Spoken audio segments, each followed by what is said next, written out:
Et si, au cœur brûlant du Sahel, surgissait la ville la plus ambitieuse d'Afrique, dans le pays que l'on dit le plus vulnérable de la région?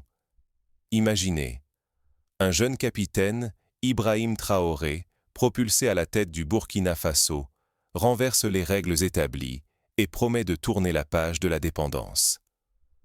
À Ouagadougou, il dévoile un projet titanesque, ériger la plus haute tour d'Afrique de l'Ouest et fonder une cité futuriste portant son propre nom pour plusieurs centaines de milliards de francs CFA. Ce projet ne se limite pas à l'édification d'une simple ville. C'est un acte de défi, un bras de fer avec l'Occident et un cri d'indépendance. Les ouvriers sont burkinabés, les fonds collectés localement. Chaque pierre posée scande la souveraineté et la fierté d'un continent décidé à écrire ses propres lois. Les meetings publics s'enchaînent, les discours résonnent jusque dans les campagnes où l'on rêve, à nouveau, d'un avenir façonné par les mains africaines. Mais l'enjeu est vertigineux. Si ce rêve s'effondre, le Burkina Faso perdra plus qu'une ville. Il sacrifiera sa crédibilité, ses espoirs, l'image d'une Afrique qui ose croire en elle.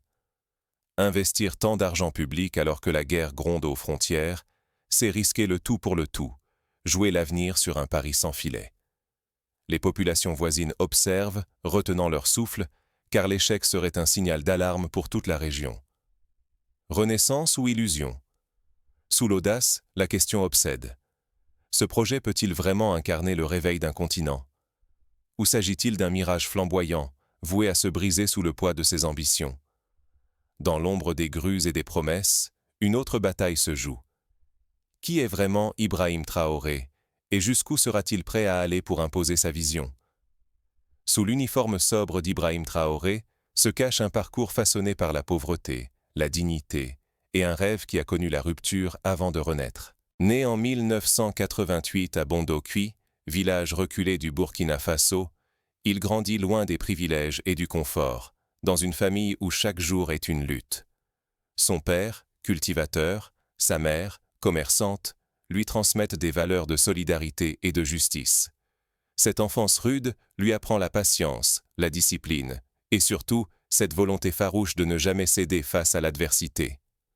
À la différence de nombreux leaders africains formés à l'étranger, Traoré choisit l'armée non pour le prestige, mais par conviction profonde. Dès ses premiers pas, il se distingue par une intégrité intransigeante et un rejet viscéral de la corruption. Il partage la vie de ses hommes, refuse les avantages, dort à même le sol quand il le faut, mange le même pain, conscient que l'exemplarité se gagne dans les actes quotidiens. Cette proximité inattendue lui vaut la confiance d'une troupe désabusée par les promesses vides. En septembre 2022, alors que le pays s'enfonce dans l'insécurité et le désarroi, il prend la tête d'un coup d'État. Mais ici, la rue ne proteste pas, elle espère. Les jeunes, lassés d'attendre un miracle, voient soudain en lui une chance inédite. Les réseaux sociaux s'enflamment, propageant des images d'un capitaine en treillis, marchant parmi le peuple, s'arrêtant sur les marchés, prêtant l'oreille aux colères et aux espoirs. Traoré refuse l'apparat, cultive une image d'ascèse et s'affiche en rupture totale avec les figures d'autorité traditionnelles. Mais son ascension ne s'arrête pas là. Prenant ses distances avec l'ancienne puissance coloniale, il multiplie les déclarations tranchantes contre l'ingérence étrangère, surtout française, et cherche de nouveaux partenaires sur le continent et au-delà. Ce choix audacieux séduit une jeunesse avide de souveraineté, mais inquiète ceux qui craignent l'isolement ou des représailles. La tension monte. Chaque geste compte, chaque mot suscite l'adhésion ou la méfiance. À cet instant, Ibrahim Traoré concentre tous les espoirs et toutes les craintes. Pour certains, il incarne la renaissance d'une génération debout. Pour d'autres, il symbolise le risque d'un pouvoir solitaire et imprévisible. Tout demeure fragile. Le destin du pays, et peut-être d'un continent, repose sur la trajectoire incertaine de cet homme encore jeune. Mais derrière cette figure charismatique, un défi titanesque attend Traoré. Donner corps à une vision qui dépasse la simple prise de pouvoir. La construction de la ville Ibrahim Traoré devient alors le test ultime de son ambition et de la capacité de tout un peuple à croire en l'impossible. Pour saisir l'ampleur de ce défi, Revenons un instant dans l'histoire. D'autres nations, dans des contextes tout aussi critiques, ont tenté de se réinventer par la ville. Brasilia au Brésil, construite en moins de 5 ans pour symboliser l'avenir du pays, ou Abuja au Nigeria, pensée pour rompre avec le passé colonial. Mais jamais ces projets n'avaient été aussi explicitement conçus comme un acte de rupture avec la dépendance financière occidentale.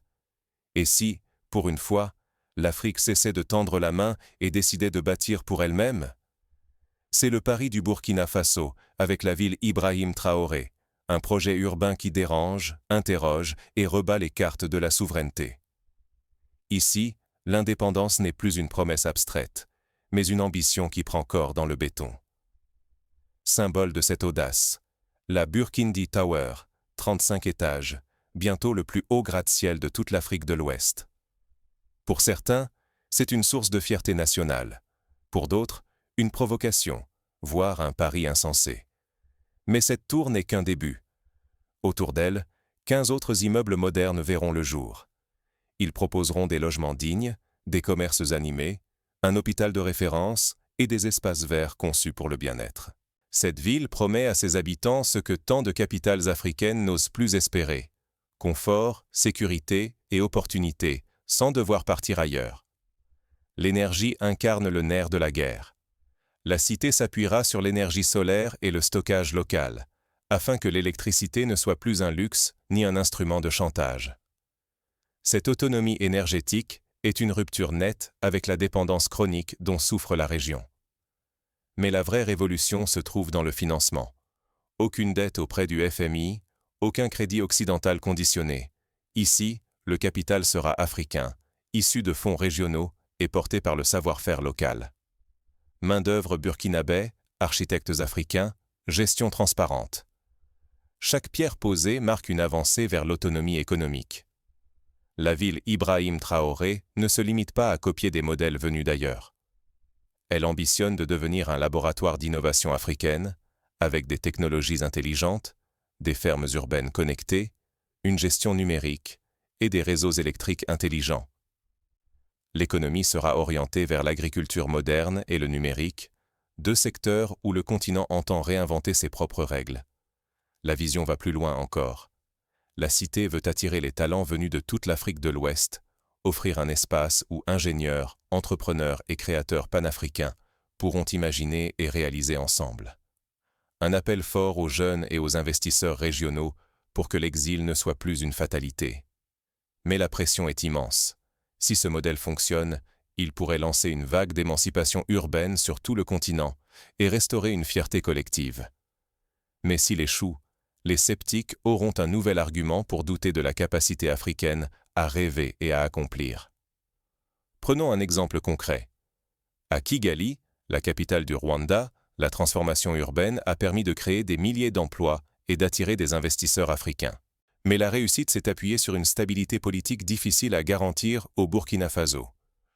Le défi est donc double: réussir l'innovation et maintenir la paix. Le projet de la ville Ibrahim Traoré, en ce sens, est bien plus qu'une prouesse architecturale. Il est, pour toute l'Afrique, un pari sur la capacité à transformer la société par la ville. Reste à savoir si ce rêve tiendra face aux réalités du terrain. Les premières fondations suffiront-elles à bâtir la confiance et à faire taire les doutes? Peut-on vraiment bâtir une cité du futur sur un sol miné par la peur et la précarité? Au Burkina Faso, cette question divise, mais au-delà, c'est toute l'Afrique qui observe, avide d'un exemple à suivre ou à éviter. Le premier défi, c'est l'insécurité. Dans plusieurs régions, la menace terroriste pèse chaque jour. L'État consacre déjà la majeure partie de ses ressources à la défense. Lancer un méga-projet dans ce contexte, c'est parier que le progrès peut ramener la paix, mais c'est aussi risquer de fragiliser la lutte contre les groupes armés. Historiquement, d'autres pays en guerre ont tenté de lancer des chantiers symboliques. Pendant la guerre d'Algérie, la construction de grandes infrastructures visait à prouver la capacité de la nation à survivre et à se projeter.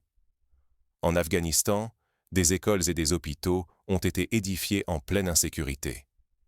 Parfois, ces projets ont ramené l'espoir. Parfois, ils ont cristallisé la colère si les bénéfices tardaient à arriver. Sur le plan économique, la facture de la ville Ibrahim Traoré atteint plusieurs centaines de milliards de francs CFA. Pour certains, c'est une chance de croissance. D'autres redoutent un gouffre financier qui détournerait des fonds essentiels à l'éducation, à la santé ou au développement rural. Une capitale flambant neuve pourrait accentuer la fracture avec des campagnes où l'eau potable et l'électricité manquent encore cruellement. Pour illustrer ce risque, prenons l'exemple du Nigeria, qui a déplacé sa capitale à Abuja dans les années 80. Malgré des infrastructures impressionnantes, le décalage avec les zones rurales a provoqué des tensions sociales et une migration massive vers la nouvelle ville, accentuant les inégalités. Le Burkina Faso devra éviter ce piège en veillant à ce que la prospérité de la nouvelle cité se diffuse vers l'ensemble du pays. Le projet affiche une ambition d'autonomie, mais il pourrait renforcer la dépendance à de nouveaux partenaires, notamment non occidentaux. Miser sur des technologies étrangères expose au risque d'isolement si les alliances évoluent ou si les transferts de compétences restent superficiels. Peut-on alors parler de souveraineté véritable ? Côté population, l'attente est immense. Il ne s'agit pas seulement de prestige. La jeunesse veut des emplois durables. Les familles réclament des logements abordables, des routes sûres, de l'eau courante, l'accès aux soins et à l'éducation. Si la ville ne répond pas à ces besoins fondamentaux, la déception pourrait être profonde, voire explosive. Prenons le cas du projet Diamniadio au Sénégal. Conçu lui aussi comme une vitrine du renouveau urbain africain, il a été salué pour ses ambitions, mais critiqué pour ses logements inaccessibles à la majorité de la population. La ville Ibrahim Traoré devra tirer les leçons de ces exemples pour éviter une fracture sociale. Sur le terrain politique, le choix du nom interroge. Est-ce un hommage légitime à celui qui incarne le changement ? Ou le début d'un culte de la personnalité, périlleux pour une démocratie encore fragile ? Cette personnalisation concentre espoir et risque d'échec sur un seul homme. Si le projet échoue, les conséquences pourraient être lourdes. Perte de confiance du peuple, tensions accrues, dépendance extérieure renforcée. Mais une réussite ouvrirait une nouvelle ère et pourrait inspirer le continent à croire en sa propre force. Au fond, la vraie question reste. L'Afrique tirera-t-elle des leçons de cette audace, entre rêve et péril, pour écrire son propre avenir ? Au cœur de cette ambition, le chantier révèle bien plus qu'une simple histoire d'urbanisme. Il expose les contradictions, les espoirs et les peurs d'un continent en quête de souveraineté. Et si la vraie révolution, c'était de croire que l'Afrique peut financer et former ses propres bâtisseurs? Cette question bouscule des décennies de certitude et réveille des espoirs. Derrière la naissance de la ville Ibrahim Traoré, une audace nouvelle prend forme. Et si l'Afrique décidait, enfin, de cesser d'attendre la permission pour écrire son histoire?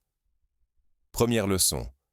Tout miser sur la formation locale, intensive, pratique. Ici, la main-d'œuvre n'est pas importée, elle est forgée sur place, pour construire, gérer et entretenir la ville. Cela crée des milliers d'emplois qualifiés, et surtout, un nouveau savoir-faire africain, capable de rayonner bien au-delà du Burkina Faso. Pour concrétiser cette ambition, le gouvernement a lancé plusieurs programmes de formation professionnelle en partenariat avec les universités locales. Des ateliers spécialisés permettent aux jeunes d'apprendre la maçonnerie, l'électricité, la gestion de chantier, mais aussi le développement de logiciels pour la gestion intelligente de la ville. Ces formations, inspirées du modèle allemand de l'apprentissage, visent à garantir que chaque jeune burkinabé puisse trouver sa place dans le projet. Deuxième leçon. Faire circuler la richesse à l'intérieur du continent. Chaque franc investi reste ici, dynamise les marchés locaux et ne s'évapore plus vers l'étranger. Cette stratégie vise à créer, au cœur de l'Afrique de l'Ouest, un pôle économique panafricain qui inspire ses voisins et attire les talents. Pour illustrer cette dynamique, prenons l'exemple de la zone de libre-échange continentale africaine, lancée en 2020. Elle vise à faciliter les échanges et à renforcer les marchés intérieurs. La ville Ibrahim Traoré pourrait devenir un point d'ancrage pour ces flux, en attirant des entreprises et des start-up régionales qui, jusqu'ici, peinaient à trouver des infrastructures adaptées à leur croissance. La ville, conçue comme un prototype durable et intelligent, répond d'abord aux besoins africains, plutôt qu'aux attentes d'investisseurs extérieurs. Cela change tout. Les infrastructures épousent le climat et les usages locaux, valorisent les ressources du pays et favorisent l'innovation numérique et les énergies renouvelables. La technologie n'est pas imposée, elle est adaptée, intégrée. Pour garantir la durabilité, les urbanistes s'inspirent de techniques traditionnelles comme les toits végétalisés qui permettent de rafraîchir les bâtiments et les systèmes de récupération de l'eau de pluie, essentiels dans une région soumise à la sécheresse. La Burkindi Tower, par exemple, sera équipée de panneaux photovoltaïques et de matériaux locaux pour réduire son empreinte carbone. Ce modèle s'attaque à une blessure profonde, la fuite des cerveaux. En offrant de vraies perspectives à la jeunesse sur place, il devient possible de retenir les talents et de prouver que rêver grand, ici, n'est plus une utopie. Pour beaucoup, c'est la naissance d'un nouvel idéal africain, fondé sur la confiance en soi et l'audace collective. Pour y parvenir, des incubateurs d'entreprises, des laboratoires de recherche et des espaces de coworking seront intégrés à la ville. L'objectif : offrir aux jeunes ingénieurs et entrepreneurs les moyens de créer, d'expérimenter et d'exporter des innovations africaines. Imaginez un jeune diplômé burkinabé qui, au lieu de partir à Paris ou à Montréal, fonde une start-up dans sa propre ville, employant des compatriotes et développant des solutions adaptées à la région. Si ce pari burkinabé réussit, il pourrait transformer l'image du pays à l'international. De terre stigmatisée par l'instabilité, le Burkina Faso pourrait devenir le symbole d'une Afrique qui ose inventer et qui inspire. Les regards changeraient, la fierté collective aussi. Mais tout repose sur un risque immense. Si ce modèle convainc, il peut briser le cycle de la dépendance et ouvrir une nouvelle ère d'urbanisation africaine. En cas d'échec, la désillusion pourrait renforcer les vieux réflexes de résignation. Reste une question brûlante. Ce rêve, forgé dans l'adversité, peut-il résister au choc du réel et rallumer la flamme d'un continent ? Au cœur de Ouagadougou, les premiers bâtiments émergent du sol rouge, sous le regard de toute l'Afrique. La légende commence à s'écrire, brique après brique. La ville Ibrahim Traoré sera-t-elle la preuve que l'Afrique peut, enfin, s'émanciper de ses chaînes, ou n'est-elle qu'un mirage condamné à se fracasser sur le mur de l'histoire ? Cette question dépasse largement les frontières du Burkina Faso. Car ici, un simple chantier est devenu la métaphore vivante des espoirs et des failles d'un continent entier. Jamais encore une ville n'avait été pensée, financée et portée presque entièrement par des Africains, avec des fonds venus du continent, sans l'ombre du Fonds monétaire international, ni le poids d'aides étrangères. Ce choix, audacieux, soulève le défi de siècles de dépendance. Mais il offre aussi une promesse, celle d'un avenir où l'Afrique ose enfin écrire ses propres légendes, sans demander l'autorisation. Le pari n'a rien de modeste. Si la ville Ibrahim Traoré échoue, ce ne sera pas seulement des milliards de francs CFA qui s'envoleront. Ce sont des rêves qui pourraient se faner, une jeunesse qui pourrait basculer du doute à la résignation. Un échec nourrirait le cynisme et renforcerait la voix de ceux qui répètent que l'Afrique n'est faite que pour suivre, jamais pour précéder. Pourtant, le succès changerait tout. Il ouvrirait la voie à une nouvelle génération de projets, conçus par et pour le continent. Il prouverait que l'on peut bâtir, innover, inspirer, sans attendre le feu vert d'ailleurs. Que chaque ville, chaque village, peut devenir le théâtre d'une renaissance, pourvu que l'on ose défier la fatalité. La réputation du continent, et surtout le droit de rêver grand, se jouent ici, sous le regard du monde. La ville Ibrahim Traoré n'est pas qu'un assemblage de béton et de verre. Elle pose une question brutale.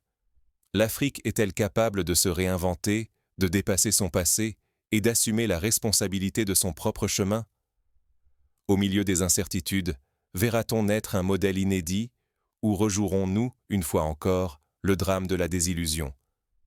Aucun projet ne saurait effacer d'un coup les cicatrices de l'histoire, ni garantir la souveraineté. Mais chaque pas, chaque débat, trace une nouvelle route. Cette ville nous oblige à regarder plus loin, à remettre en cause l'héritage des peurs. Croyons-nous vraiment encore que l'Afrique peut s'offrir les moyens de ses ambitions ? Ou resterons-nous prisonniers des doutes que d'autres ont plantés en nous? Pour avancer, des étapes concrètes sont nécessaires. Premièrement, renforcer la transparence dans la gestion du projet. Des comités citoyens, composés d'ingénieurs, d'économistes, de représentants de la société civile, pourraient surveiller l'avancement des travaux et l'utilisation des fonds.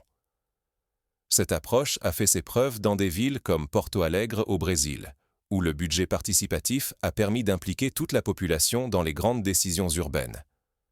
Deuxièmement, instaurer un dialogue permanent entre la ville nouvelle et les campagnes environnantes.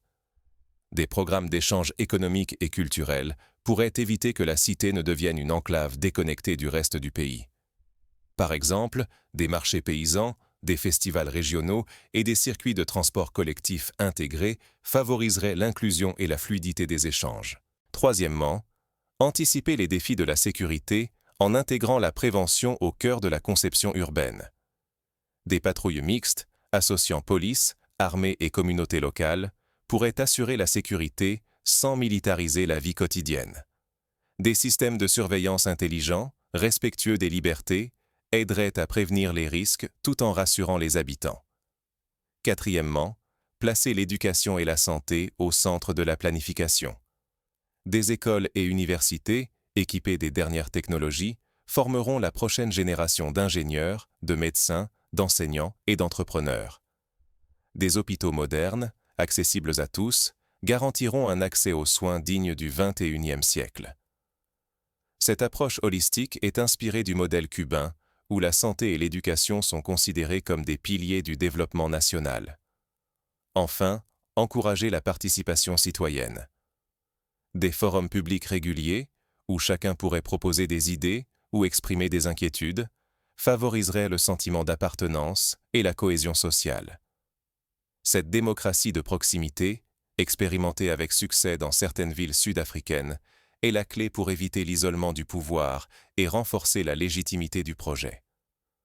Le droit d'écrire son avenir ne se reçoit pas, il se conquiert. Ce chantier, avec ses contradictions et ses promesses, invite chacun à réfléchir, à argumenter, à imaginer. Quelle Afrique léguerons-nous à nos enfants? L'heure n'est plus au fatalisme. Il faut choisir, débattre et oser. Peut-être que la victoire, la vraie, se trouve déjà là, dans la folie de croire, ensemble, à l'impossible. Au terme de ce parcours, la question posée au début trouve une forme de réponse, non pas dans la certitude, mais dans la volonté partagée. La ville Ibrahim Traoré n'est pas une fin en soi, mais le début d'un dialogue, d'une aventure collective.